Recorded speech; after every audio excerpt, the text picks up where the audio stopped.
First of all, I want to say it's very much of an honor to be here today. This is the last in our Solidarity Committee's series of days in solidarity with African people. We had an event like this in Oakland, California, in St. Petersburg, Florida, and Chicago. And so it's very much of an honor to be out here in Philadelphia. I was able to be here last week for the Black is Back Coalition March, which was very powerful, and to be here on Tuesday, Election Day, with Diop for Mayor campaign, which was really an incredible work and an experience. I want to join in saluting Chairman Omali Yeshitela, under whose leadership I've had the honor of working for about 35 years now. And just to salute and to say what an incredible leader that he is, and who has fought for the liberation of African people since about 1966 or even before that, in a completely dedicated way. I also want to salute Deputy Chair Onizine Yeshitela, who it provides tremendous leadership for the African People's Socialist Party and for us in the African People's Solidarity Committee. I want to, want to thank Ali and Harris for all the tremendous work, and other comrades, Ruby, that have built this event today. I just want to be really clear and explain that the African People's Solidarity Committee is the organization of white people that was formed by the African People's Socialist Party, that works for the liberation of African people all around the world as one people. And in 1976, Chairman Omali Yeshitela came to near my hometown, Louisville, Kentucky, and spoke and called on white people there who might have been in the audience that night, way back in August of 1976, to come to a conference later that year that was going to be in St. Petersburg, Florida, that was forming the Solidarity Committee. So I was somebody that said I would go, and I didn't have that much of an idea of what that really meant. But we, as the chairman laid out what the idea was, is that it is the responsibility of white people to go into the white community to organize other people just like ourselves. First of all, to look at the world as it really is, to understand reality, and to begin to not just stand in solidarity with African people, but begin to get organized to recognize that we first of all come to the same conclusions of African people, that Africa must be liberated, that African people everywhere, that Africa is your birthright, and that this is a struggle that is the cornerstone. Africa is the cornerstone of imperialism, and that imperialism must go. Imperialism is white power. Imperialism and capitalism were built on the enslavement of African people, built on turning Africans into the first commodity. In fact, that's how Wall Street and stock markets were built. They were built, the first stock market was in Amsterdam in the 1600s based on the trade in African human beings. So, we think about today, what is the price of oil, or what is the price of a certain stock? But originally, it was what is the price of an African on the stock market today. So this has been our work, to go into the white community and to recognize, like the chairman says in that video, that we have an interest in bringing the system down, that there is no reform that can happen. A system built on the backs of human beings, on the backs of the majority of the people on the planet Earth, must go. There is no reform. It is not going to be about ending the Fed or changing voting patterns or anything else like that. The system has to go, and the majority of the people on the planet Earth are struggling against U.S. imperialism, colonialism, and this parasitic system that sucks their blood for our benefit. And that we recognize what the chairman has taught us, what the chairman has shown, his science, his point of view, his understanding, called African internationalism, that we can embrace as white people as well. That we can, even though we're not African, we can be African internationalists. And one of the key things, maybe the key thing that the chairman shows, is that capitalism was born on slavery and genocide, that capitalism is imperialism. And it was this that created a pedestal on which the entire white population sits. So we are not all rich, we are not all wealthy in the white community, but yet all of us sit on a pedestal of the social wealth at the expense, that comes at the expense of Africans and other oppressed people, and of democratic rights based on the domination and oppression of African people and oppressed peoples around the world. So yeah, we're not the 1%, but we're not the 99% either. Right. The reality is we live in the highest standard of living of any people in the entire world, and that comes at the expense of everybody else. And I think that right now we can see imperialism in crisis, as the chairman tells us, because all over the world people are struggling to be free, to be liberated, to have control of their resources, to live without the U.S. bringing bombs and drones and armies or backing proxy wars and proxy armies against them. They want to live and control their resources and have their families, their children, their people be able to grow up in peace and prosperity. Not all their resources go, as the chairman said, for the right of white people to be able to go to the mall. And so, you know, we look at this crisis of imperialism and we see inside this country, we see a lot of motion going on right now. We see this whole Occupy movement. And of course, this is an excellent thing because this deepens the crisis of imperialism. But at the same time, we have to bring this challenge, and we do. We are part of this. The African People's Solidarity Committee is part of Occupy in many cities. And this is the issue that we bring to it, that we are not the 99%. That is not reality. Why is it then that white people as a whole have assets of $113,000 and African people on the whole have assets of $5,000? Right. We know that there's two realities. There's one way that the police are in the African community, and generally another way that they are in the white community. We know there's one system of education for white people and another for African people. We have to tell this truth. And you know, that the reality is that, in fact, and I'm going to show in my presentation, that we are basically the top 20% in the entire world. We have to tell that truth. I read a quote the other day that says, and you know, we as white people love to ignore reality and live in our little world on this pedestal and ignore everything else that goes on. But I read this quote and it said, you can ignore reality, but you can never ignore the consequences of ignoring that reality. And that's what we're facing right now. We're facing the world rising up and challenging this system of white power. And that we can't say that all of a sudden that we're the 99%, but we weren't the 99% as indigenous people lived to the age of 47 on concentration camps called reservations right here. Right. We didn't say we're the 99% then. You know, right. we haven't been in the 99% as African youth, and they're saying that up to 30 million African men have been rounded up and put into this prison system in the last 10 years in the United States. We weren't part of the 99% then. We don't say anything about that. You know, there's no outcry against what's going on there. And, you know, we can start to see the way the police are, when, in some cases, against the Occupy movement. But the reality is, police violence is every day in the African community, and that's been going on for years. And we haven't taken that stand. We haven't said, you know, here's the 99% that we're part of.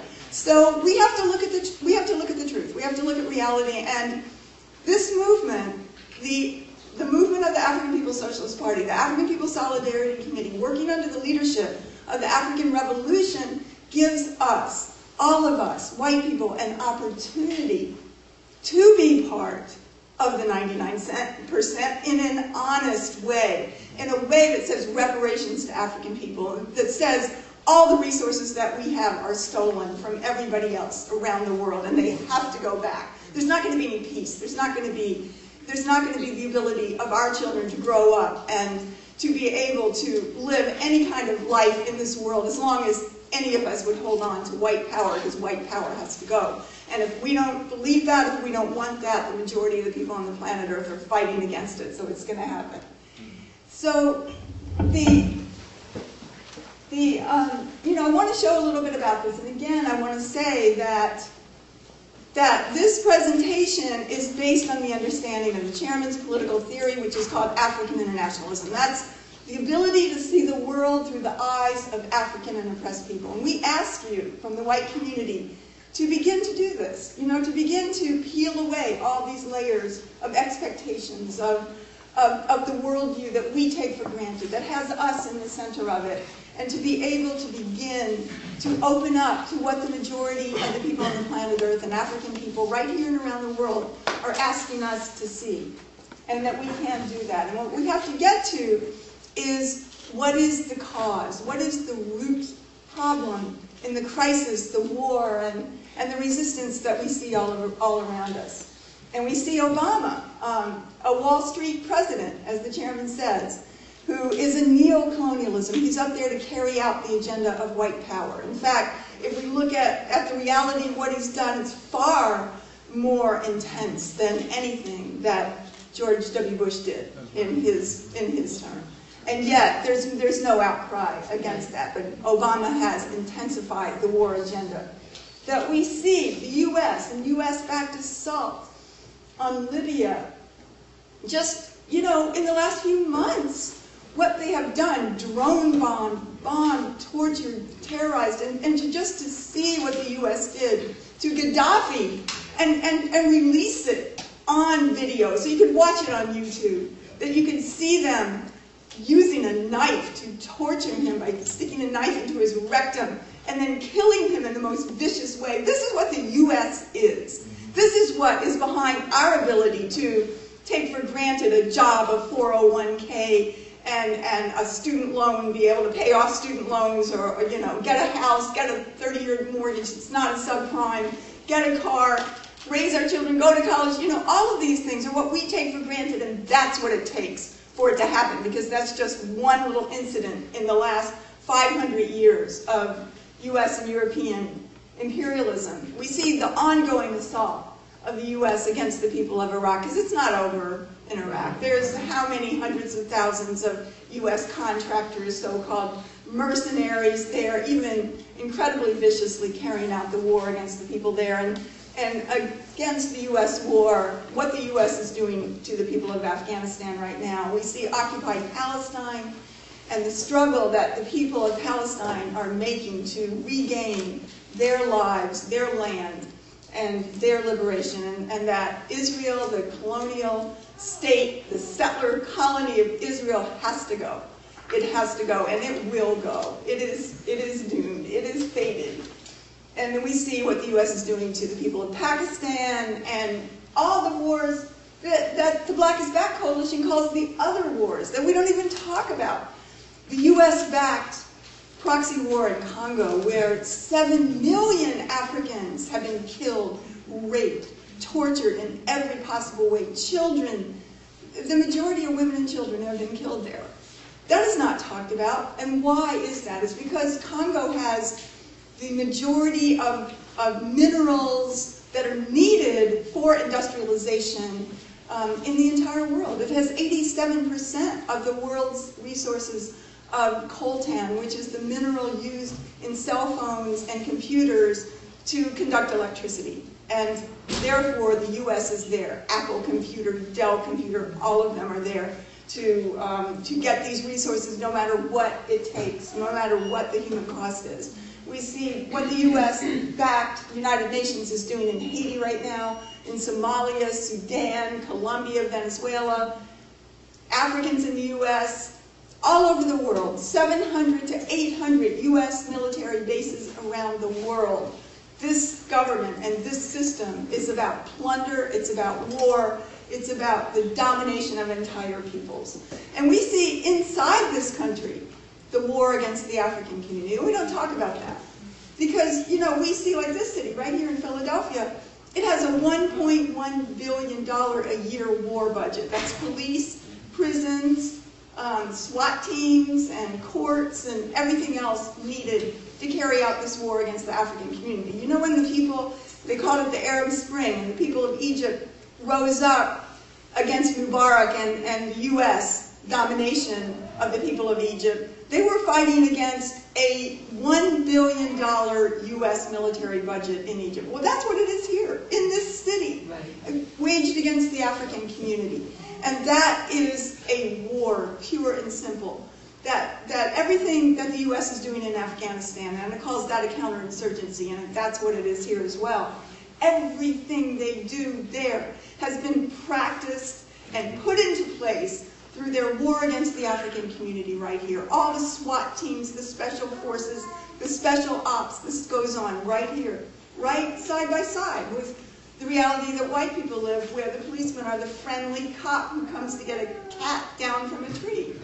That is not the reality of the African community, where it is a war, a military-style force against African people. We see police murder and brutality every day, a common occurrence, and a massive imprisonment of African people that makes billions of dollars for the U.S. economy.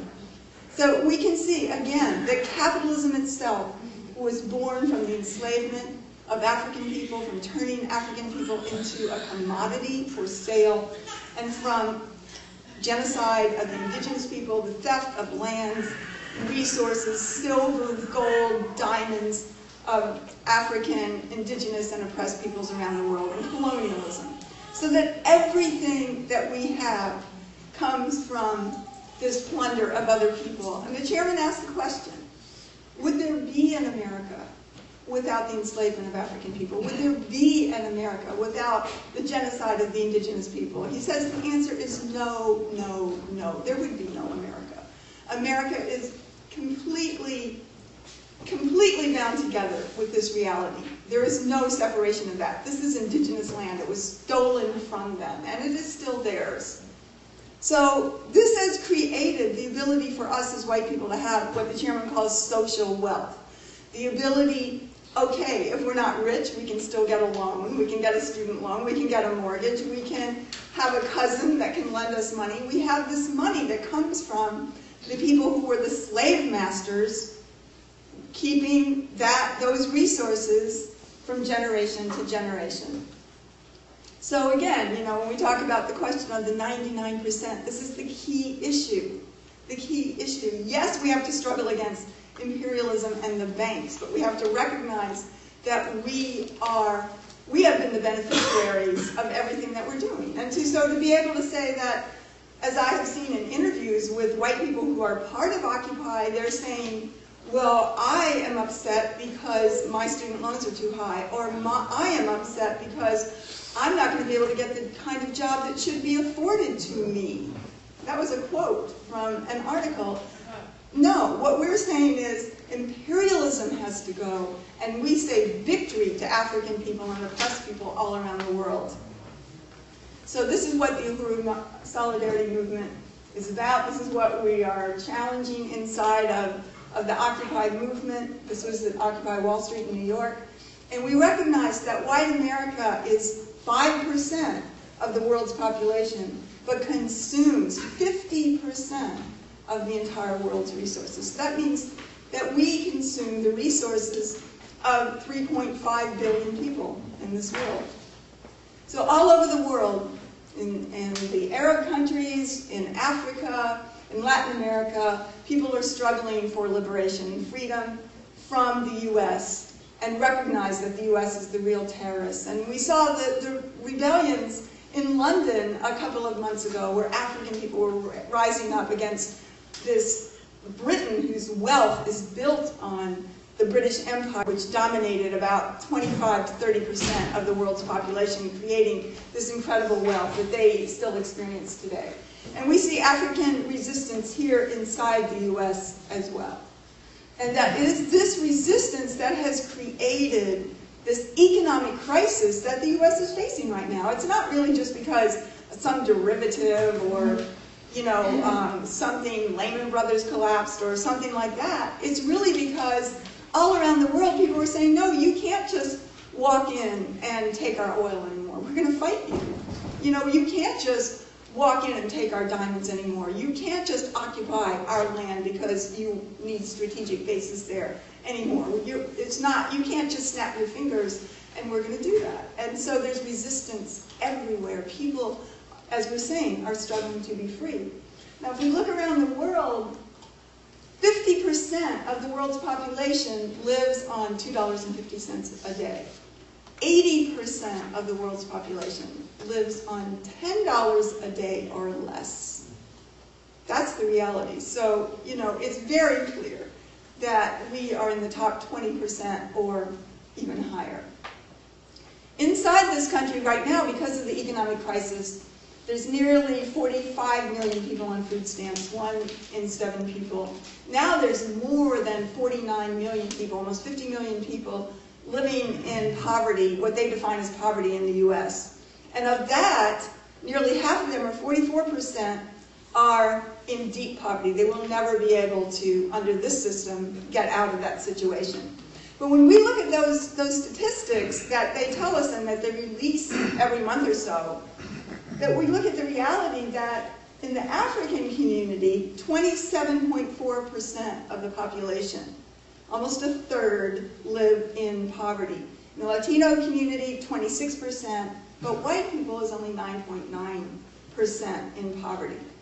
So that's why, you know, we can look at the reality that the median household income for white people just went down, by the way, to $51,000, almost $52,000 a year. But for African people, the median, that means half is above and half is below, is $32,000 something. That's a $20,000 difference, regardless of job or anything else. That exists right here.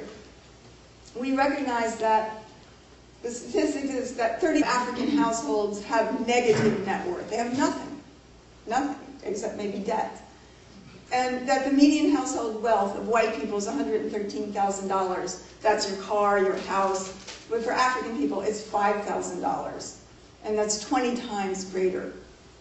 Overall, in the African community, overall unemployment in the US is 9.1%. In the white community, though, it's 8%. But in the African community, it's 16.7%. And for African teenagers, it's 45%. And of course, everybody knows you have to double those unemployment statistics based on people who are only working part-time or have not looking anymore. So if you double the African teenage unemployment rate, you're talking about everybody. African families lost $250 billion in foreclosures targeted by banks, and they did not receive a cent from the government for that. That was in subprime mortgages in the African community over the last 4 years. But Wall Street bankers received $13 trillion of US bailouts. And I mean, that's going into their pockets. That's from taxpayers' money. That's going into their pockets. They're not spending it. They're not giving loans out to other people. They're lining their pockets because they know that the system's coming to a close and they want to be able to have what, you know, they think that they've stolen from everybody else. But these realities, the thing that we're talking about is that inside this country, there's 2 Americas. There's 2 Americas. There's 2 realities. And that this is not a question of racism. It is not a question of the ideas in white people's heads that has to be fought against. It is the understanding that African people in this country are a colony, are colonized, are oppressed by a military force, and that oppression makes billions and billions of dollars for the US economy through prisons and other ways that we'll talk about in a minute. So what the African community and the African People's Socialist Party represents is the struggle against colonialism. Racism, yeah, racism has to go, but the struggle is the liberation struggle of African people, and it has to be defeated politically. It has to be defeated through struggle and through revolution, not just by saying, oh, I would take a class on a weekend for unlearning racism and think that I'm going to change anything. I'm going to go back to the conditions I face. The African community is going to go back to the conditions it faces. So it is not about diversity, it is not about struggling against racism. It's saying that there are nations captured inside this country, indigenous people, Mexican people, Puerto Rican people, and African people, and that this is basically a country that's been for white people to experience the benefits of. So now the white population is feeling the crisis because imperialism is in a crisis based on the resistance that we have seen and talked about. And that understanding this reality is key. And so if we go back in history and we look at the reality that African civilizations and traditional indigenous civilizations are thousands of years old. And that, agriculture started in Africa and the Middle East 12,000 years ago.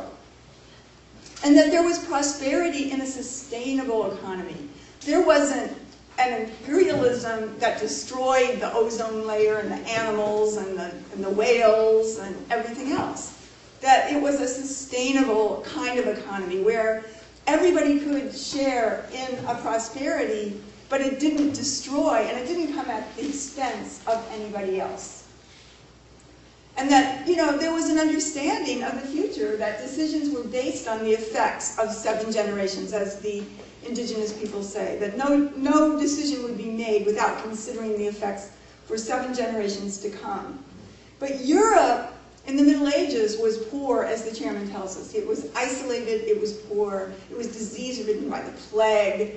About half of the European population was wiped out in the 1400s, destroying any economy that would have existed there. And that people lived under feudalism, which was a few lords and ladies in the castle, and everybody else worked to give them their food and were basically oppressed.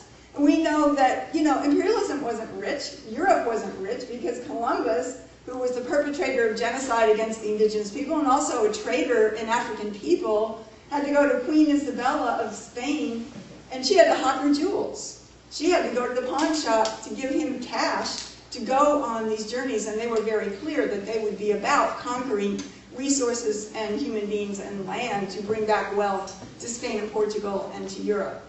And so what we saw was Columbus's assault in the Caribbean, just wiping out, torturing. And you can read Columbus's diaries, by the way, and they're grisly, they're gruesome. They talk about bringing dogs in to eviscerate the people and how they just would slice the heads off of the indigenous people. And within 30, 40 years, most of the indigenous people of the Caribbean islands were dead. Genocide was carried out against them. That's what Columbus represents. He represents the first wave of imperialism, of imperialist genocide and conquest and terror and torture as it came across the ocean into what is now called the Americas.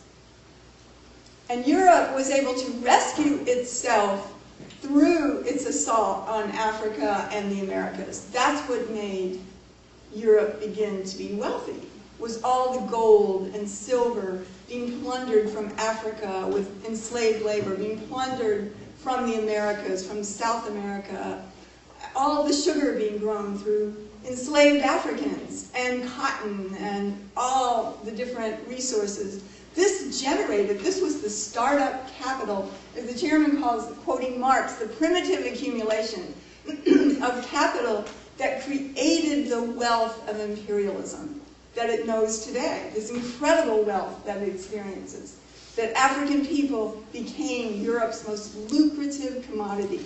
Just to think about this system, that we call America, based on turning human beings into objects for sale, is hideous. It's hideous. This can't be reformed. It has to go.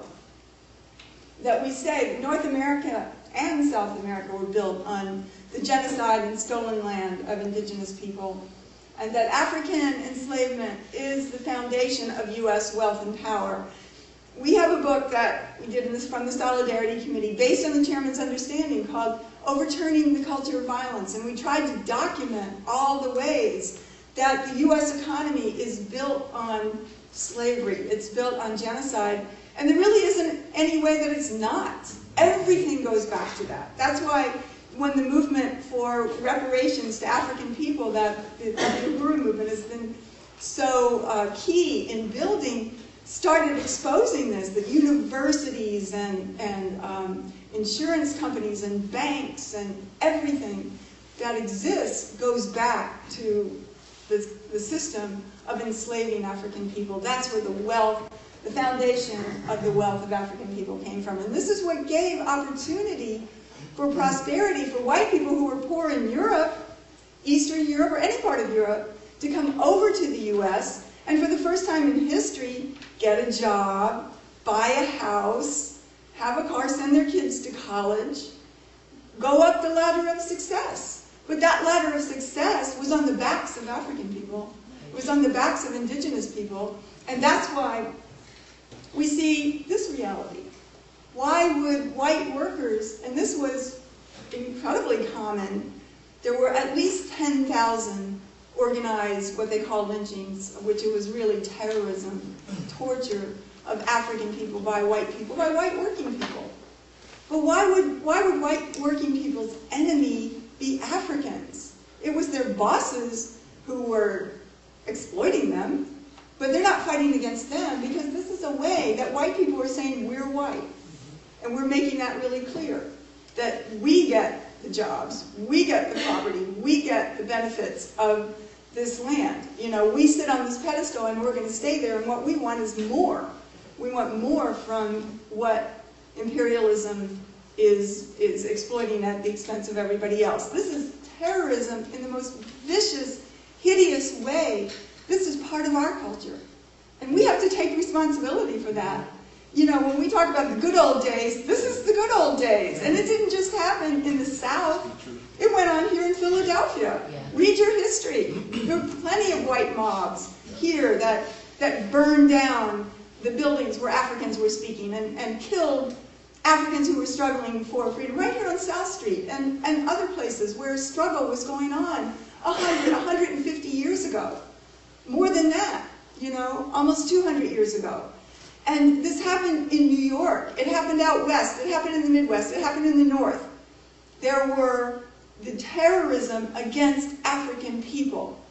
And this is, you know, something that is a hideous reminder that this is parasitic capitalism. This is what benefits us, that we have to wake up. We have to understand the consequences of our actions. And, you know, and we can't just say, can't we all be friends now? What's the matter? Why are you so angry? You know, we go, whoa, whoa, whoa. You know, we have to look back and take responsibility for what we did. This is part of our lives, you know. There are people who still have the cut off fingers and ears and organs of African people in jars in their attic from their grandmothers. This is our culture, you know, and it's a culture that's got to go. You know, they wonder why does America have more people dying from, you know, prescription drug addiction of hydrocodone or whatever these things are than any other place in the world? Why is there more drug addiction here among the white population? And by the way, drug addiction is double in the white community what it is in the African community. You know, white people are the drug addicts, the alcoholism. If we live in the greatest civilization on the planet Earth, what's wrong with us? Why are we so unhappy? Why do we have to, you know, keep wiping our brains out with drugs and alcohol if this is the greatest civilization that's ever existed on the planet? But the reality is it's a culture of violence.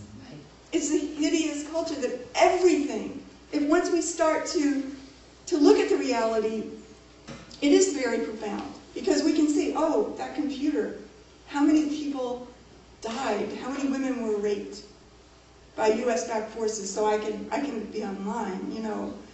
What about my shoes? What about my, you know, everything that we have comes as incredible suffering of everybody else. And it's not, you know, I'm not trying to guilt trip anybody. I'm just trying to tell the truth. We have to look at it. This is what people around the world are telling us. But somehow we can't hear it. You know, This is what the people of Afghanistan are trying to say. Leave us alone. You know, give us our stuff back.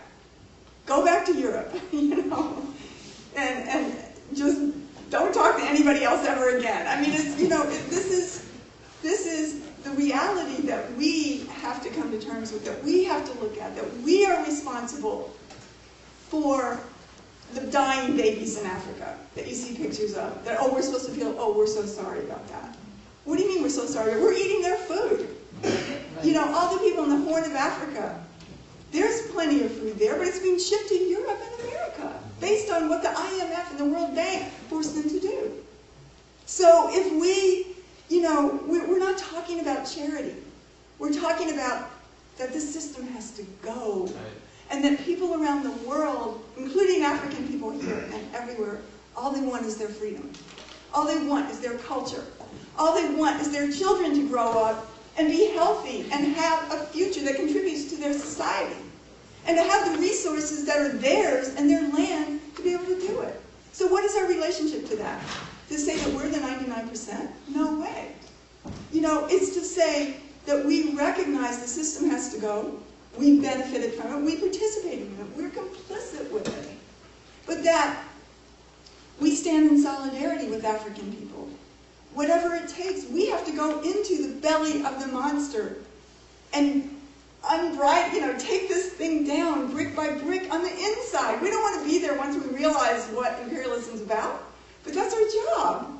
We have to go back to our families, the churches, the Girl Scouts, all of it, the colleges, and win everybody else. And this is actually what we do. This is what we do. And that we can be part of a future in which there will be peace.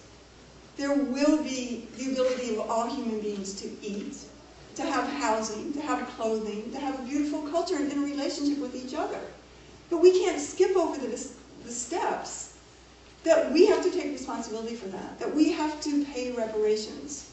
That we have to say, the resources are yours, they have to go back to you. And that, you know, I put myself out there to experience whatever comes, just like anybody else on the planet Earth, which is what the party and the chairman has called on us to do. So that's what a day in solidarity with African people is about.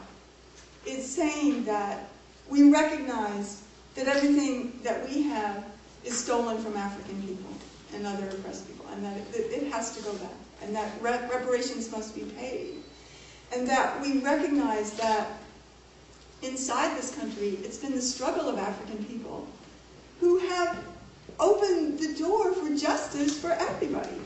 White women came out of the kitchen, white gays came out of the closet based on the African liberation struggle of the 1960s.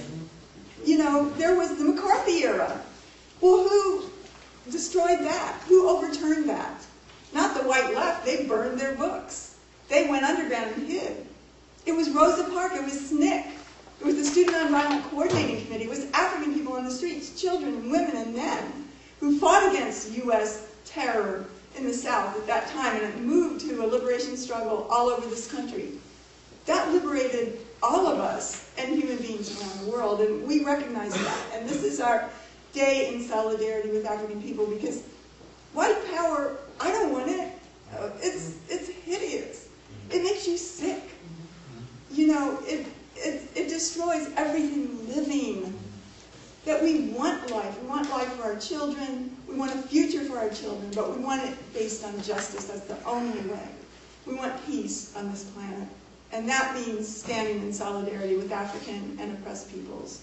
So, you know, I just want to say uhuru, and it's very much of an honor to be able to participate in this today. And everybody that's here from the white community, I want you to join a Uhuru Solidarity Movement. We've got to take action. This is not a time to be just a consumer of information, sit back in a cafe and think about what you heard, but that we have to do something. We have to be organized. Yeah. We have to be organized. Organization is the key. Imperialism has organization. You know, they say Occupy Wall Street isn't organized. That's not true. It's highly organized. And it's organized to keep anything from happening. You can't make a decision. All you can do is, you know, twinkle your fingers. You can't make any plans that's going to come out of this that is geared towards that. It's organized to repress any kind of genuine movement that would come out of it. And so we have to take that whole motion, that anger at what the U.S. is, bring it to the reality of U.S. imperialism and say that we want to be organized in an organization to actually make the change that this movement is talking about. We have to, and that is an organization under the leadership of the African Revolution. That gets down. We make decisions. We unite with the African People's Socialist Party and their goals and their strategy and their struggle for freedom and the unity of all oppressed people around the world. So we get things done. And we want to call on people to join the Uhuru Solidarity Movement and the African People's Solidarity Committee.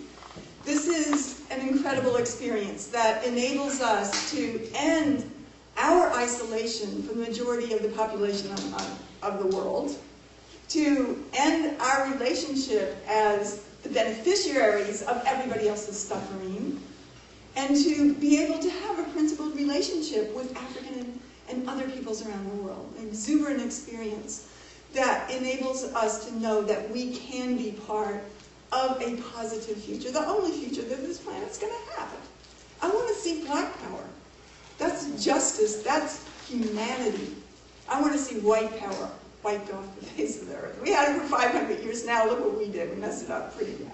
It's got to go, And this is what this is about today. So I just want to say Uhuru and reparations. Uhuru to Africa.